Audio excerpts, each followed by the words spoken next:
Now, there you could hear some of the bigger roots going, the tap roots. We will have a look. Well, it's interesting. You can see exactly, there is the original little bit of development. And here now, that is where the 500 has worked down to without ripping, and down here it's done very little, it's done nothing. This is still, just like Gilda's saying, goes into nothing. That would not. This is starting to be crumbly and is grown together. You can just see it from the color. So the 500 has worked down an extra 2 inches, and then it's done nothing. It would have done a bit. The roots will be starting to crack on that clay and structuring. It's better than where it was not sprayed, but the ripping definitely has done a lot of good. We can see that. It's just allowed it that much more working capacity through the aeration and the loosening. But with 500 alone it would still work, it just would take 2 years longer. Now we're digging again in the same paddock.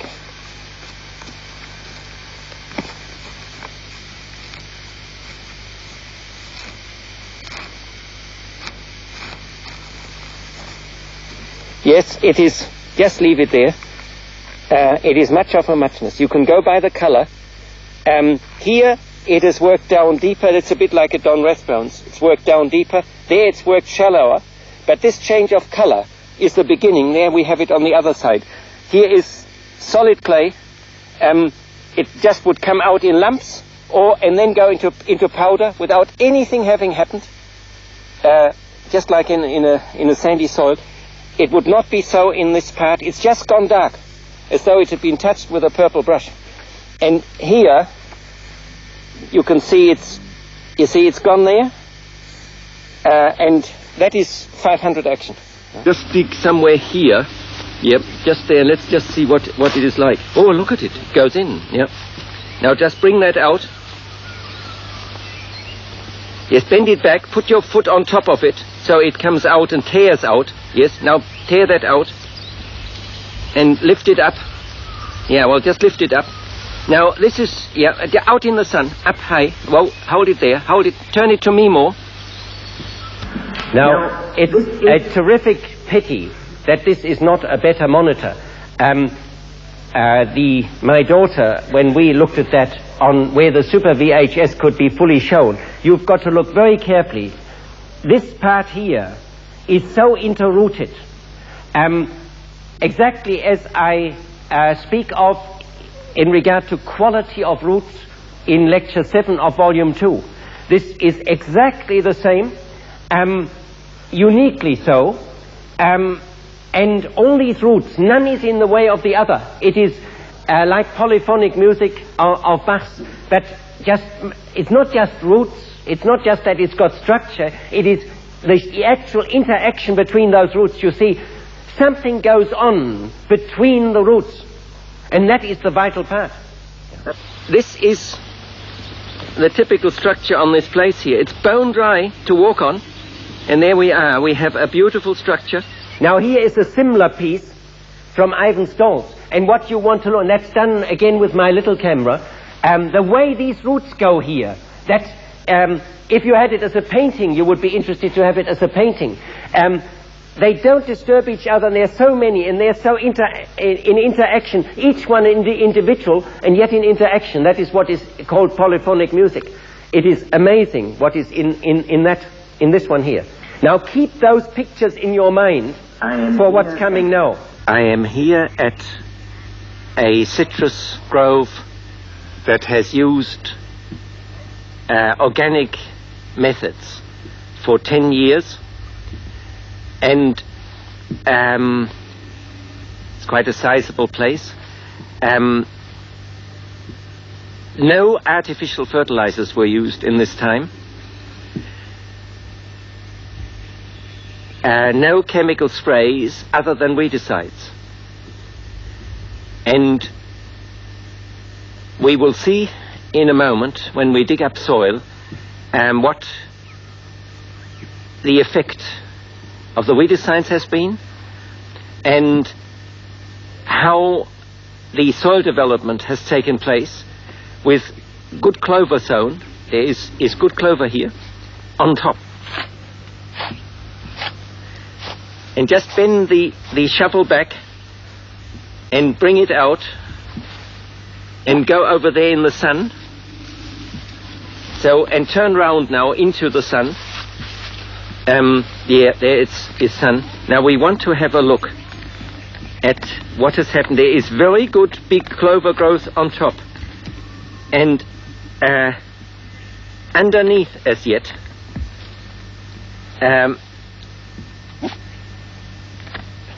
you see the roots are there. They haven't gone deep in comparison with biodynamic roots, and such big clover on the roots would be far deeper. And do you notice these roots compared to what we saw last time? They just hang there, tired. There is no activity in those roots. That is the sort of thing you want to see with roots. Now just watch what they've done in between themselves. And here, there is just builder's sand. It's just nothing has happened. And there's not a root, and it's not just the amount of roots. It is what the roots have done in between.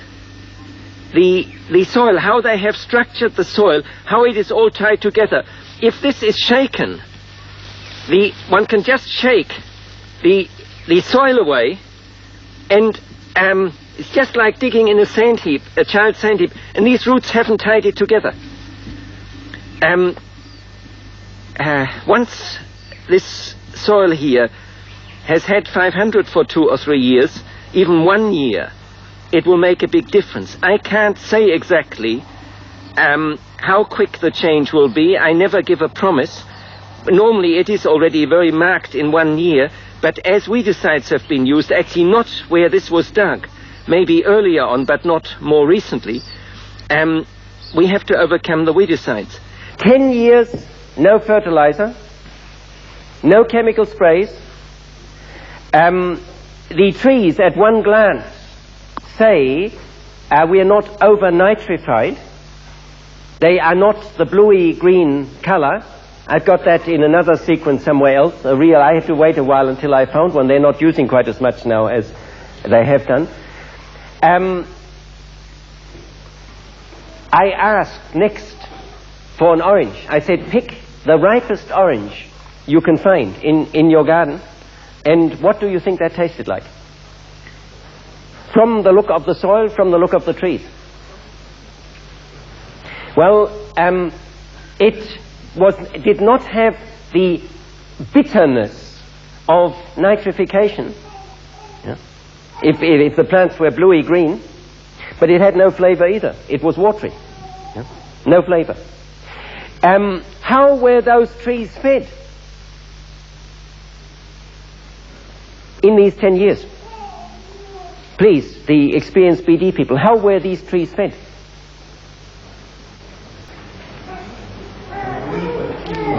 Yes, Trevor? Yeah, exactly. They were fed through the water of the soil and not through the humus of the soil. There is no humus. Although organic matter was either mown or cultivated in, it broke down in its components and went solubly into the water of the soil, exactly the same as artificial fertilizer does.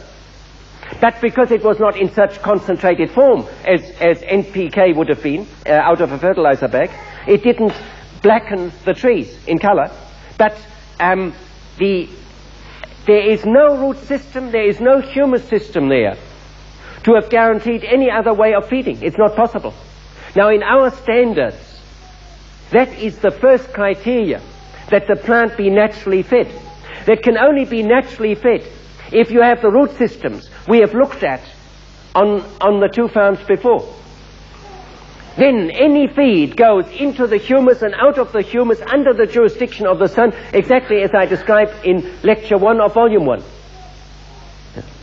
which no one has been able to decry, and some people have pinched and no one's ever acknowledged. Yeah. But, well, that's, if it was published by some established institute and not by a private individual, they couldn't do it. But I'm just waiting. Look, I don't mind, but I'm just waiting. It's interesting. But you see, in this case, you have nothing there to actually feed the plant naturally. There is no humus base. And you see, there are many different kinds of humus. And the most important is the really ennobled permanent humus, which you hardly ever see in Australia anyhow. Yeah. The humus that is in the rainforests, I think there's a bit of picture in this from my own rainforest. That's a cold climate rainforest.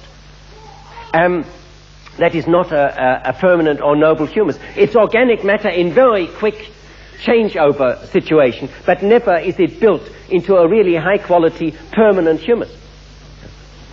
We can get that with biodynamics, but we've got to work for it all the time in this Australian biogeography, all the time. We can never sit on our laurels. But in this case, clearly, and that's why I knew what that orange would taste, and that's why I asked for an orange. I could just read that all off from the set of conditions. Now comes a totally different section I've been searching for years to show the difference between a warm soil and a cold soil. And these are two terms that Rudolf Steiner used. And I've put this section added here, and you will hear what I say. I will just let that play, and please, those few, keep your eyes open, because this is absolutely vital and will reformulate your mind regarding putting on, regarding putting on big lots of manure to achieve something. Here, near the old house, and looking at what is the vegetable garden area. It's very overgrown at the moment. There was a Dutch farm manager who put in an enormous amount of cow manure and whatever, and we will just look at that overgrowth. Here is growing on this enormous amount of manure that has been dug in, is growing the only concentrated lot of fog grass and some prairie grass, the richest of all grasses, that I've seen on the whole farm. There's a good example of prairie grass. And the ground has become so rich and on the other hand so sour. The grass, although it is now well into the latter part of spring in this district here, it is still very bluey green. It's just the excess nitrogen. The soil itself, if we now look at one of the beds, very raised beds, it is there's been rain quite a lot since this has been cultivated. It actually looks like as though it had bubbled up like a bit of a volcano. The typical, here we can see it, the typical richness of having put an awful lot of cow manure down.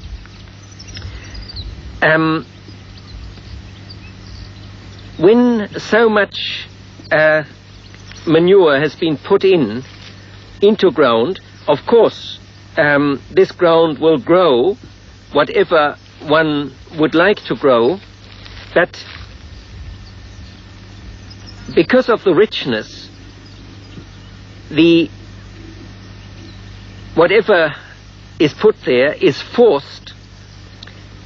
The grass color here and the type of grass growing that I have just looked at over there indicates that when we develop a biodynamic soil from a very poor start, biologically inactive, not very well supplied with minerals, no root system going to depth where minerals may be brought up from, then we suddenly develop these beautiful new soil structures have the interaction between qualitatively active roots and the soil, we create a totally new activity.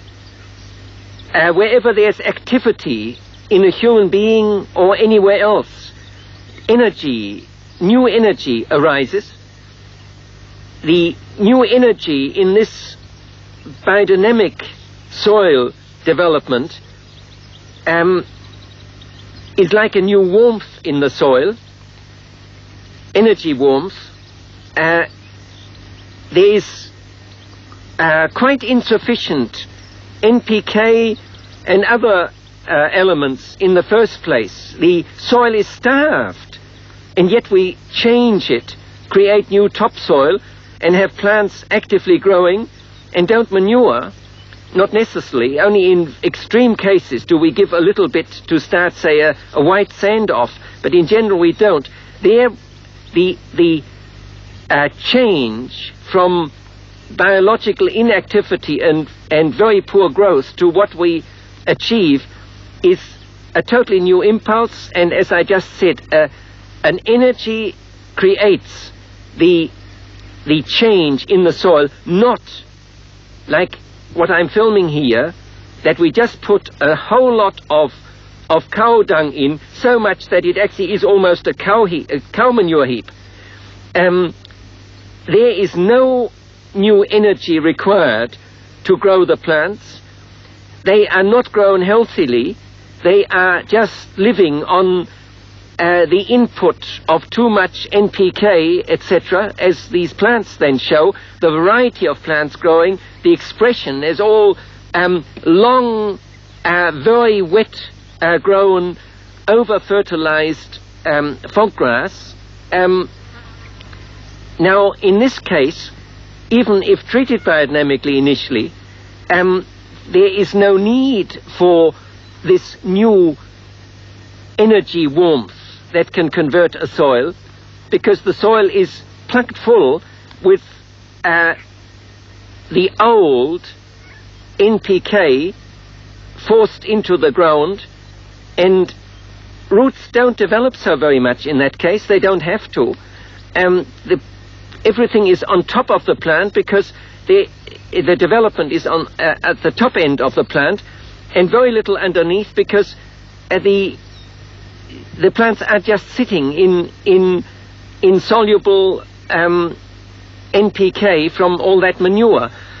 And in that case, I call that soil, and it's typical in this appearance here, we can just see it, an experienced BD man who comes and looks at this, he will say, this is almost running away like boiling lava.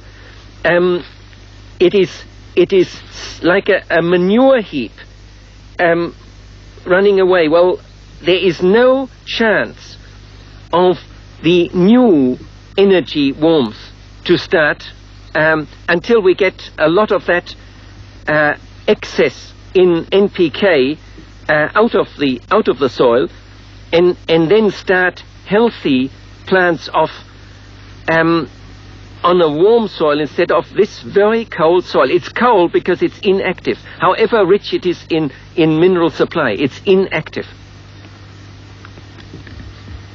Just be clear.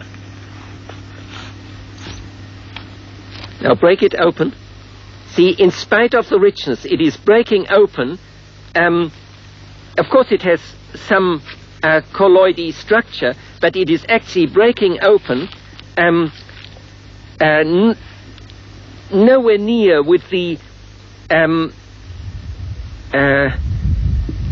well, biologically, it's nice biologically looking. I must state that. It's loose. It's more, though, loose in the mechanical sense, as we saw at Hearn's farm, where they had used a rotary hoe.